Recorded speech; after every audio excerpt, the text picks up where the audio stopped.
Okay. तो जैसा कि बच्चों आपको पता है कि क्लास 10th में हम एक लेसन डिस्कस कर रहे थे कार्बन कंपाउंड, और कार्बन कंपाउंड में आईयूपीएसी नोमेनक्लेचर होता है जो बच्चों को बहुत परेशान करता है, खास करके क्लास 10th के लेवल पे। तो यहाँ पे हम आईयूपीएसी नोमेनक्लेचर के लिए कुछ बेसिक बातें यहाँ करेंगे, उसको किस तरीके से लिखा जाता है थोड़ा डीप में इसको डिस्कस करेंगे ताकि आप बाद में भी इसे वीडियो के थ्रू देख करके सीख सकें। ओके। तो यहाँ पे देखिए आईयूपीएसी नोमेनक्लेचर का फुल फॉर्म अगर आपसे पूछा जाए तो आप सीधा सीधा बताइएगा, international union of pure and applied chemistry, ये इसका नाम होता है। और इसके बारे में कुछ बेसिक इन्फॉर्मेशन है जो आपके अभी फिलहाल काम की नहीं होती है, पर आप चाहो तो इसे पढ़ सकते हैं। ओके। और यहाँ पे जैसे कि कुछ रूल्स मैंने आपको ऑलरेडी सिखाए हुए हैं, तो वो रूल्स यहाँ लिखे हुए हैं। लेकिन देखिए रूल लिख लेने से और आपको समझ जाना दोनों में बहुत फ़र्क होता है। तो रूल लिखने के लिए ठीक है, लेकिन इसको अप्लाई कैसे करना है, इसका यूज कैसे करना है, वो सारी चीज़ें मैंने आपको बताई है। लेकिन हम एक बार फिर से इसको रिपीट कर रहे हैं थोड़ा बेसिक लेवल पे। और अगर हम आईयूपीएसी नोमेनक्लेचर की बात करें तो आपके क्लास 10th में मेनली जो आता है वो हमें लिखना पड़ता है अल्केन, अल्कीन, अल्काइन। तो सबसे पहले तो हम ये अल्केन, अल्कीन, अल्काइन का देखेंगे। इसके बाद कुछ अल्डिहाइड के एग्जाम्पल हमें डिस्कस करने हैं, कुछ कीटोन, कुछ कार्बोक्सिलिक एसिड और कुछ नाइट्रो कंपाउंड और कुछ अमाइन। तो ऐसे करके 5 और सेक्शन होंगे। पर ज़्यादातर आप याद रखिए कि आपसे अगर पूछा जाएगा तो या तो अल्केन पूछा जाएगा, या तो अल्कीन पूछा जाएगा, या तो अल्काइन पूछा जाएगा। तो इसमें हम शुरू करते हैं बच्चों कि किस तरीके से आपको आईयूपीएसी नोमेनक्लेचर में कैसे आगे बढ़ना चाहिए। तो सबसे पहले हमने जो डिस्कस किया था कि नंबर ऑफ कार्बन एटम, क्या नंबर ऑफ कार्बन एटम के बारे में हमने बात की थी कि देखिए जो आपके पास होते हैं वो क्या होने चाहिए, नंबर ऑफ कार्बन एटम। तो एक तरफ हम लिखेंगे नंबर ऑफ कार्बन एटम, और इसी के साइड बाय साइड से हमने कहा था रूट वर्ड। तो सबसे बेसिक जो रिक्वायरमेंट होती है बच्चों कि आपको आईयूपीएसी नोमेनक्लेचर आना चाहिए, तो उसके लिए आपको रूट वर्ड याद होना बहुत ज़्यादा जरूरी होता है कि जहाँ पे कहीं पे भी एक कार्बन आ जाए तो एक कार्बन के लिए हम वर्ड यूज करते हैं मिथ। अगर कहीं पे मान लीजिए 2 कार्बन आ जाए तो उसके लिए क्या वर्ड यूज किया जाता है, इथ। अगर 3 कार्बन हो तो उसके लिए क्या यूज करेंगे हम लोग, प्रोप, प्रोप वर्ड यूज किया जाएगा। 4 कार्बन है तो उसके लिए ब्यूट यूज किया जाएगा। और सिमिलरली बच्चों अगर ऐसे ही आपके नंबर ऑफ कार्बन इंक्रीज होते जाएं तो वैसे वैसे आपका रूट वर्ड भी बढ़ते जाता है। तो कम से कम क्लास 10th में आपको 10th तक तो आना ही चाहिए, ठीक है। अगर आपके पास 5 कार्बन हो तो उसके लिए हम कहते हैं पेंट, अगर 6 कार्बन हो तो उसके लिए हम कहते हैं हेक्स, और अगर 7 कार्बन हो तो उसके लिए कहा जाता है हेप्ट, 8 कार्बन के लिए हम कहते हैं ऑक्ट, 9 कार्बन के लिए हम कहते हैं नॉन, और अगर 10 कार्बन हो तो उसके लिए कहा जाता है डेक। ओके, क्या कहा जाएगा उसके लिए, यहाँ पे अगर 10 कार्बन हो तो उसके लिए हम वर्ड यूज करते हैं बच्चों डेक, ठीक है। क्या वर्ड यूज किया जाता है, तो यहाँ पे हम वर्ड करेंगे डेक, ठीक है। वैसे ही अगर मान लीजिए आपके पास 10 से ज़्यादा कार्बन आ जाए, यूजुअली आपको 10 कार्बन वाले कंपाउंड तक नहीं दिया जाता है क्लास 10th में, बहुत हुआ तो 5 या 6 कार्बन वाले कंपाउंड ही दिए जाएंगे। बट आप चाहो तो इसे मैं लिख देता हूँ, आप पढ़ सकते हैं। अगर आपके पास 11 कार्बन रहा तो उसके लिए हम वर्ड यूज करते हैं बच्चों अनडेक, 12 कार्बन रहा तो उसके लिए हम वर्ड यूज करते हैं डूडेक, अगर 13 कार्बन रहे तो इसके लिए वर्ड यूज होता है ट्राइडेक, अगर 14 कार्बन रहा तो इसके लिए टेट्राडेक, टेट्राडेक, अगर वही 15 कार्बन रहा तो इसके लिए वर्ड यूज होता है पेंटाडेक, और 16 कार्बन रहा तो इसके लिए वर्ड यूज होता है बच्चों हेक्साडेक, और 17 कार्बन रहा तो इसके लिए वर्ड यूज होता है हेप्टाडेक, और अगर 18 कार्बन रहा तो इसके लिए वर्ड यूज होता है ऑक्टाडेक। तो एक बार इसे आप जल्दी से लिख लीजिए, फिर इसके बाद में आगे और मैं बताता हूं, जल्दी कीजिए या इसका स्क्रीनशॉट ले लीजिए। चलिए, तो पहली जो रिक्वायरमेंट होती है बच्चों आपकी, तो आपको ये रूट वर्ड सारे याद होने चाहिए कि सबसे पहली चीज़ कि आपको रूट वर्ड अगर आता है तो आप यहाँ पे लिख पाएंगे, चीज़ों को समझ पाएंगे कि नॉमेनक्लेचर, इसकी पहली रिक्वायरमेंट यही होती है कि आपको अगर नॉमेनक्लेचर सीखना है तो आपको रूट वर्ड आना ही आना चाहिए। अब देखिए यहाँ पे इस रूट वर्ड के साथ साथ मैं एक और छोटा सा टेबल आपको बना के दे रहा हूँ, ये टेबल भी आना आपको ज़रूरी है, ये टेबल भी आना ज़रूरी है, ठीक है। अगर ये टेबल आपने याद कर लिया तो बहुत अच्छी बात है। ये बेसिक रिक्वायरमेंट है बच्चों नॉमेनक्लेचर की। तो एक तरफ हम लिखेंगे कंपाउंड, इसमें हम क्या लिख देते हैं, एक मिनट थोड़ा बड़ा टेबल बनाने दीजिए मुझे। तो एक तरफ यहाँ हम क्या लिखने वाले हैं बच्चों, यहाँ पे हम लिखेंगे कंपाउंड, ठीक है। यहाँ पे लिखा जाएगा नंबर ऑफ कार्बन बॉन्ड या नंबर ऑफ बॉन्ड लिख देते हैं, number of, wait a minute, number of यहाँ बॉन्ड आ जाएगा। और उसके बाद में बच्चों यहाँ पे हम इसके लिए सफिक्स क्या यूज करते हैं वो चीज़ लिखेंगे। अब ये सफिक्स क्या होता है तो ये मैं अभी आपको समझाऊंगा कि सफिक्स क्या है और कैसे इसका यूज होगा। तो देखिए कंपाउंड में मेनली आप समझो पहले अल्केन, अल्केन में कार्बन कार्बन के बीच में क्या होता है बच्चों, सिंगल कोवैलेंट बॉन्ड होता है। कार्बन कार्बन के बीच क्या होता है, सिंगल कोवैलेंट बॉन्ड, और इसके लिए आपका सफिक्स होता है ANE। वैसे ही सेम अगर हम अल्कीन की बात करें तो अल्कीन के लिए क्या होता है बच्चों, कार्बन कार्बन डबल बॉन्ड होता है, ठीक है, और इसके लिए सफिक्स आता है आपका ENE। और अगर वही मैं बात करूं अल्काइन की तो अल्काइन के लिए कार्बन कार्बन क्या होता है बच्चों, ट्रिपल बॉन्ड होता है, और इसके लिए सफिक्स आता है YNE। क्या आता है, YNE। तो ये हो गया आपका अल्केन अल्कीन अल्काइन। देखिए आपको ज़्यादातर पूछा जाएगा यहीं से, ठीक है। तो आपको अल्केन अल्कीन अल्काइन का नॉमेनक्लेचर बहुत ही बेसिक तरीके से और बहुत ही अच्छे से सीखना है, ठीक है। अब यहाँ पे ये इस तरीके की चीज़ें तो हमने कर लिए, कंपाउंड लिख लिए, नंबर ऑफ बॉन्ड लिख लिए। अब देखिए यहाँ पे इसे पढ़ा क्या जाएगा, अगर कार्बन कार्बन सिंगल बॉन्ड है तो इसे हम कहते हैं ये कि इन दोनों के बीच में जो अल्केन है खास करके, तो इसमें हम ये कहेंगे कि ये दो कार्बन के बीच में, इस कार्बन और इस कार्बन के बीच में क्या है, carbon carbon single single covalent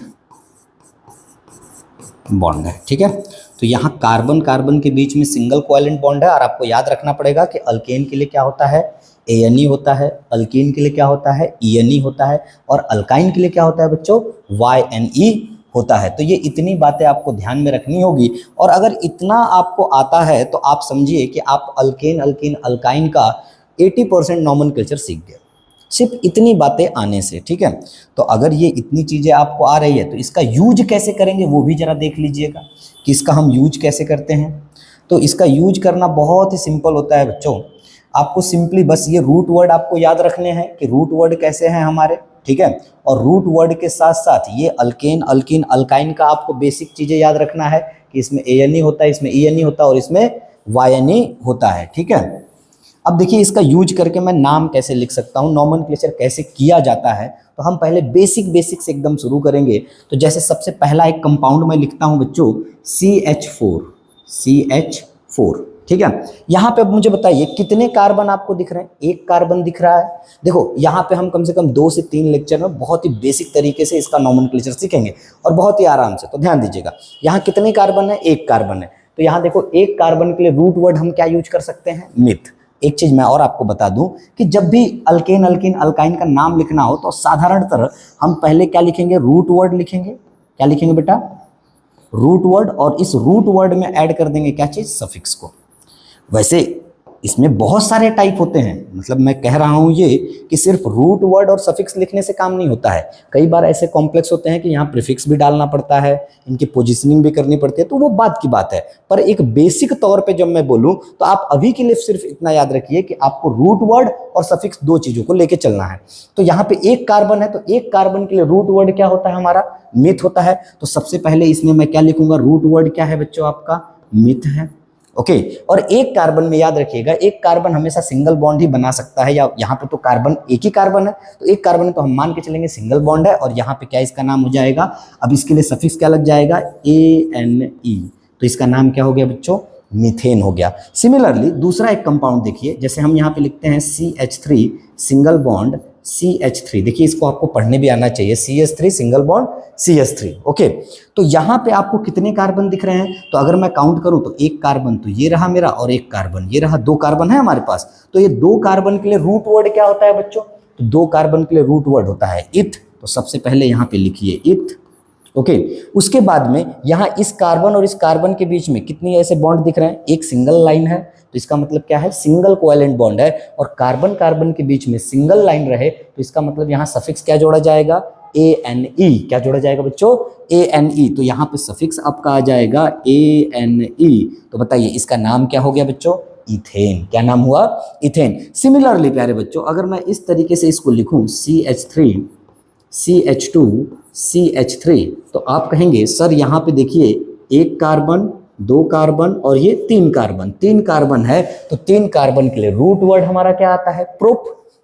root word क्या आता है बच्चों, प्रोप आता है। तो यहाँ पे सबसे पहले तो हमने लिख दिया प्रोप, और सभी कार्बन के बीच में सिंगल बॉन्ड है तो उसके लिए हम सफिक्स क्या लिखेंगे, ANE, तो इसका नाम क्या हो गया, प्रोपेन, क्या नाम हुआ, प्रोपेन। अब यहाँ पे देखिए कुछ और एग्जाम्पल हम ले रहे हैं, जैसे यहाँ पे मान लीजिए हमने एक कंपाउंड लिया CH double bond and CH2, इस तरीके से मैं एक कंपाउंड लेता हूँ, तो यहाँ देखो दोनों कार्बन के बीच में, यहाँ कार्बन कितने हैं, एक दो, दो कार्बन है, तो दो कार्बन के लिए हम रूट वर्ड क्या यूज करेंगे, इथ वर्ड यूज करेंगे। तो सिंपली आप यहाँ पे पहले क्या लिखिए, इथ लिखिए। और डबल बॉन्ड के लिए, जैसे हम यहाँ सिंगल बॉन्ड के लिए क्या यूज कर रहे थे, ANE, वैसे डबल कार्बन कार्बन में अगर डबल लाइन रहे, मतलब डबल बॉन्ड रहे, डबल कोवेलेंट बॉन्ड रहे, तो उसके लिए क्या यूज किया जाता है, ENE, तो इसका नाम क्या हो गया बच्चों, इथीन हो गया।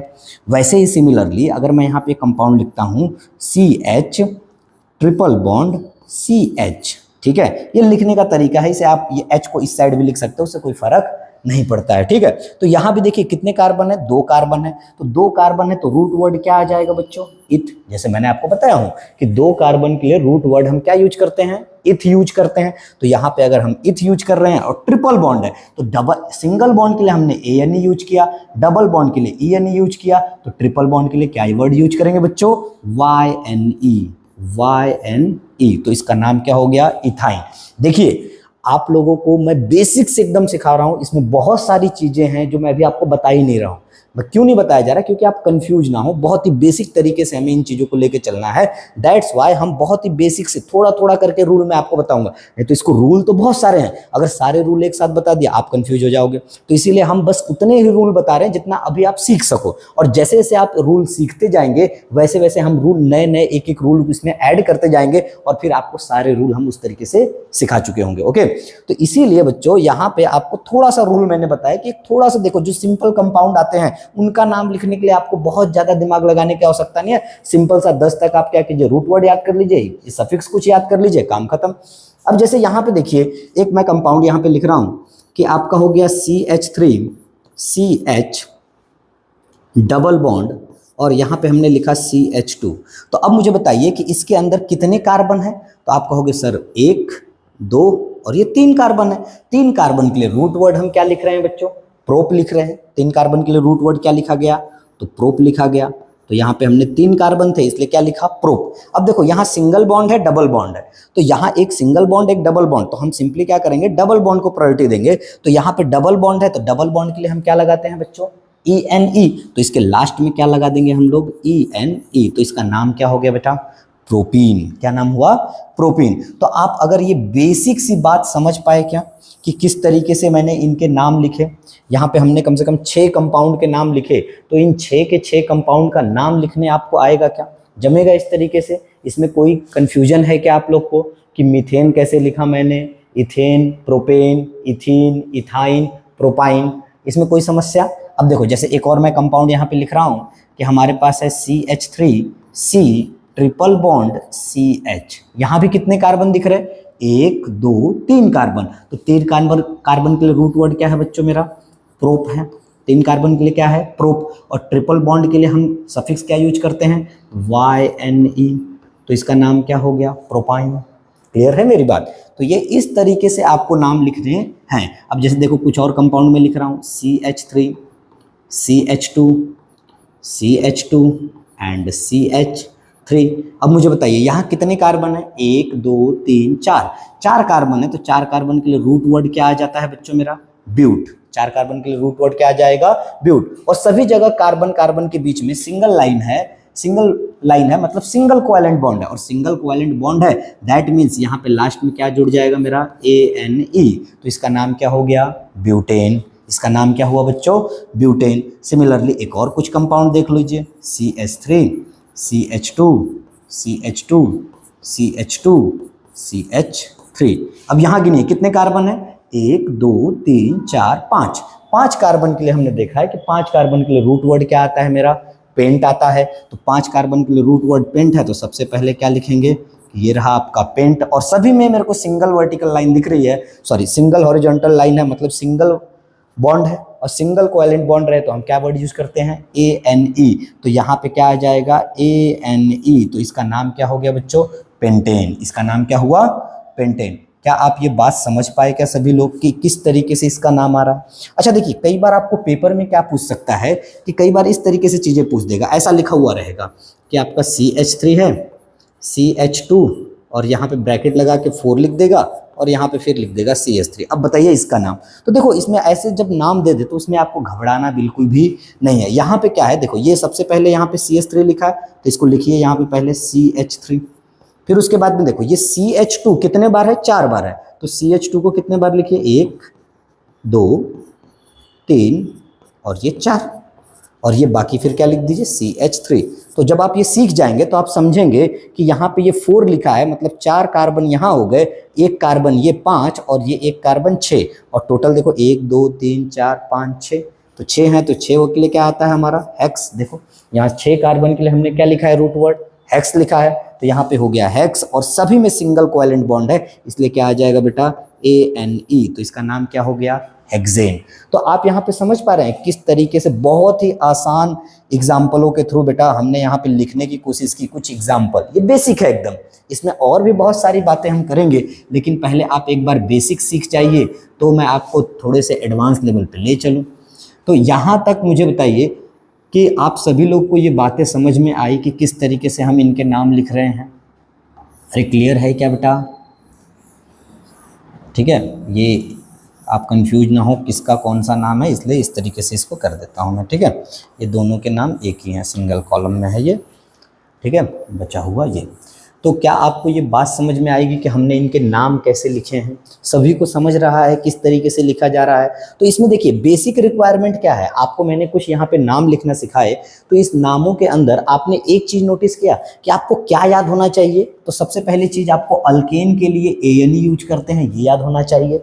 अल्कीन के लिए ENE यूज करते हैं, ये याद होना चाहिए। और अल्काइन के लिए हम सफिक्स, सफिक्स उसे कहते हैं जो सबसे लास्ट में लगेगा। सफिक्स कहाँ लगेगा, लास्ट में। तो यहाँ पे सफिक्स क्या लगेगा बेटा YNE, यहाँ क्या लगेगा ENE, यहाँ क्या लगेगा ANE। यहाँ मतलब अल्केन से है मेरा, ठीक है। तो अल्केन में क्या लगता है ANE, अल्कीन में क्या लगता है ENE, अल्काइन में क्या लगता है YNE। Alkane, alkyne, alkyne, okay. ANE, ENE, YNE, ये 3 चीजें होती हैं। तो ये आपको तीनों सफिक्स याद हो, और कम से कम 10 तक तो आपको क्या होना चाहिए, रूट वर्ड याद होने ही चाहिए। अगर मैं रूट वर्ड की बात करूं बेटा, तो यहाँ पे सिंपली देखिए, इसे हम कहते हैं मिथ, इसे हम कहते हैं मिथ मतलब 1 कार्बन, 1 कार्बन के लिए इथ मतलब 2 कार्बन, ठीक है। प्रोप मतलब 3 कार्बन, ब्यूट मतलब, इसे बट नहीं बोलिएगा, ठीक है, 4 कार्बन, पेंट मतलब बेटा, पेंट मतलब 5 कार्बन, हेक्स मतलब 6 कार्बन, हेप्ट मतलब 7 कार्बन, ऑक्ट मतलब 8 कार्बन, और नॉन मतलब 9 कार्बन, और डेक मतलब क्या हो गया बेटा 10 कार्बन।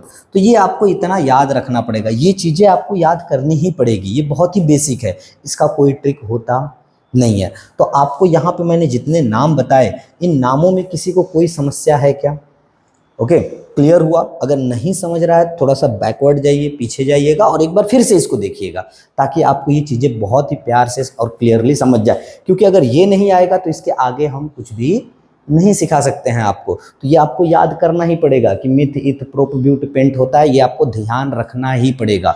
तो इसके आगे का हम नेक्स्ट लेक्चर में देखेंगे। इतना मैं चाहूँगा कि आप नेक्स्ट लेक्चर पे जब आएँ तो आपको ये याद हो, कहाँ तक रूट वर्ड कहाँ तक याद हो, कम से कम 10 तक याद हो, और अल्केन, अल्किन, अल्काइन के लिए सफिक्स ANE, ENE और YNE इतना याद हो। तो मैं इसमें आपको आगे और चीज़ें सिखाऊंगा। लगभग हम 5 से 6 लेक्चर में आपका 10th क्लास के अकॉर्डिंग जितना भी है IUPAC नोमेनक्लेचर, उसको हम सब कुछ कंप्लीट कर चुके होंगे। और IUPAC नोमेनक्लेचर के साथ साथ इनके कुछ कॉमन नेम भी रहते हैं, तो उनको भी हम डिस्कस करेंगे। ठीक है, तो चलिए मिलते हैं कल।